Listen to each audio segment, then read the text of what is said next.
തിയേറ്ററിൽ ഒരു ഹൗസ്ഫുൾ ആൾക്കാരോടൊപ്പം കണ്ടിരിക്കാൻ പറ്റിയ ഒരു ഫാൻറ്റസി കോമഡി ഹൊറർ കോമഡി വിഭാഗത്തിൽപ്പെടുന്ന ഒരു ചിത്രമാണ്. അത്യാവശ്യം നല്ല രീതിയിൽ തന്നെ ആ ഒരു ഹൊറർ കോമഡിയുടെ ടച്ച് എങ്ങനെയാണോ വരുന്നത് ആ ഒരു ഫീലോട് കൂടി ഇതിനെ ചെയ്തു വെക്കാൻ പറ്റി. എൻജോയ് ചെയ്യണമെന്നുണ്ടെങ്കിൽ തിയേറ്ററിൽ തന്നെ പോയി കാണാൻ ശ്രമിച്ചു നോക്കുക. ബോണി എന്ന് പറയുന്ന ഷറഫുദ്ദീൻ അവതരിപ്പിക്കുന്ന ബോണി എന്ന് പറയുന്ന കഥാപാത്രവും ഐശ്വര്യലക്ഷ്മി അവതരിപ്പിക്കുന്ന സ്റ്റെഫി എന്ന് പറയുന്ന കഥാപാത്രവും തമ്മിൽ കല്യാണം കഴിക്കാൻ തീരുമാനിക്കുകയും സ്റ്റെഫിയുടെ അമ്മ ഒരു പ്രേതമാണ്.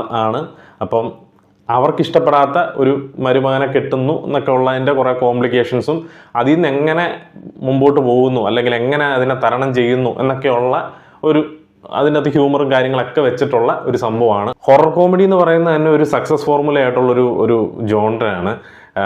മലയാളത്തിൽ നിന്നല്ല എല്ലാ ഭാഷയിലും തന്നെ അതൊരു സക്സസ് ഫോർമുല തന്നെയാണ്. ശരിക്കും പറഞ്ഞാൽ ഒരേ ടൈമിൽ നമ്മളെ ചിരിപ്പിക്കുകയും പേടിപ്പിക്കുകയും ചെയ്ത് ആ ഒരു മിക്സ്ചറിൽ കൊണ്ടുപോകുന്നതുകൊണ്ട് തന്നെ നമ്മൾ